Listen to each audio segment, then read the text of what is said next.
Okay, first question is obviously working for MLB Network. You got to see this year probably the greatest last game of the season. You're no stranger to that, pitching in that play-in game in '99. What was that like for you? The play-in game for '99 was pretty cool. I'd tell you, what made that day and actually the day before something I'll never forget.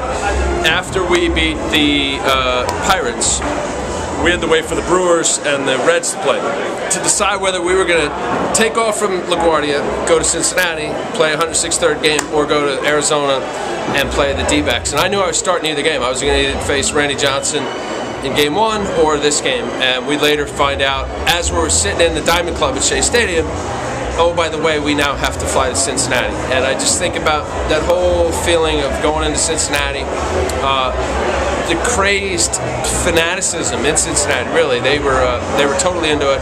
Packed house.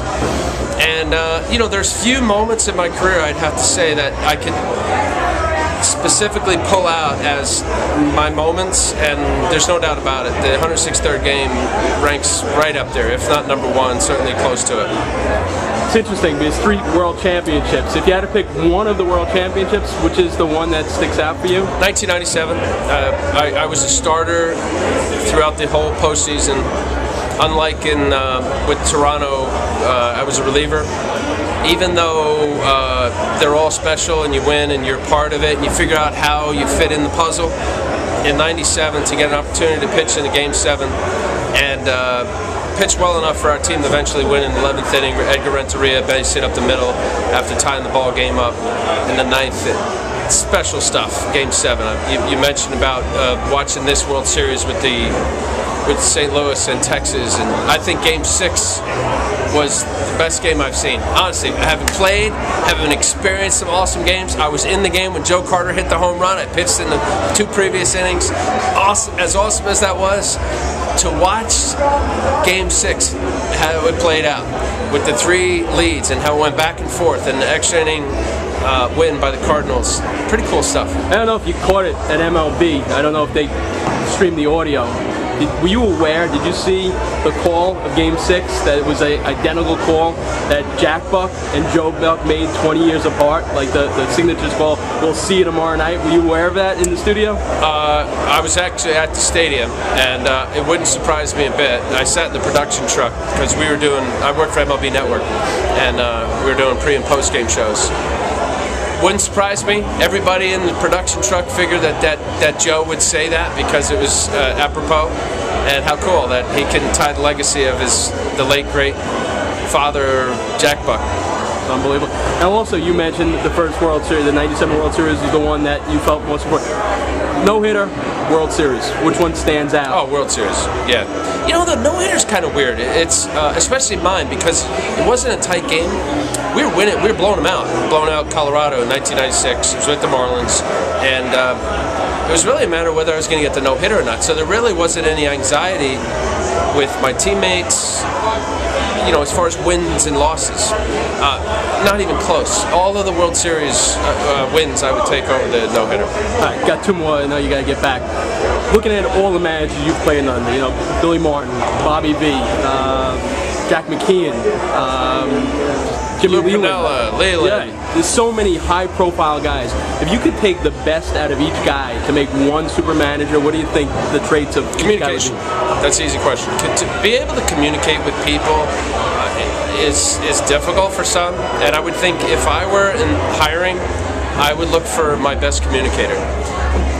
Even less about X's and O's, because I think more times than not managers mess up a game than help a game, especially in the American League. You can leave the guys alone. You got a talented bunch, give them the bats, the balls, the helmets, and just say, hey guys, go play. I'll figure out when to take a pitcher out. Nationally, a little bit different. Just to be able to communicate. I know, and I was part of it with the Mets, because we played on some playoff teams and some competitive teams that I don't believe were the best teams in the National League. We ended up getting there in 2000, losing to the Yanks. We had a great bunch of guys. We had guys that got along. It was a cohesive unit. I believe in chemistry. I so believe in chemistry in the work environment. You got to like your coworker. It just makes you better in your own job. I think it makes you more focused. So I think a manager's ability to know you as a person, know him as a person, know me, no, and get to know them, peel it back beyond in their uniforms. How's the wife? Know them by name. How's the kids? You know them, because you'll play for them differently. That's what I think Ron Washington has. Ron Washington has a special bond with his players. They will run through a brick wall because they really, really like him. It's interesting that you brought that up, so I'm gonna it just triggered something in my mind when you talk about chemistry and teamwork. You were part of something that to me is the biggest example of chemistry and teamwork, and it was at Shea Stadium, but it had nothing to do with baseball. Rosalita, you up on the stage with Bruce. What was that like? I'm going to say this, and I've heard actors say this before, and it kind of annoyed me when they said they experienced a surreal experience, something out of body. When Bruce had called me and asked for me to go up, and it was going to end his tour, it was going to be at Shea Stadium. I'm a Springsteen fan, but not nearly to the fanaticism of the Backstreet Crew. So, and I've watched a ton of his concerts, but not hundreds. And I said, sure. Initially I said no, and some of my buddies said, are you kidding me? So Bruce, he come for me, he said, look, go up there, bang the tambourine with Patty, have a good time. And when I stood under the stage, I knew when I was going up, and I got behind the stage, and I'm looking up, and there's a ramp going up to the stage, which was in center field, and then you have Shea Stadium.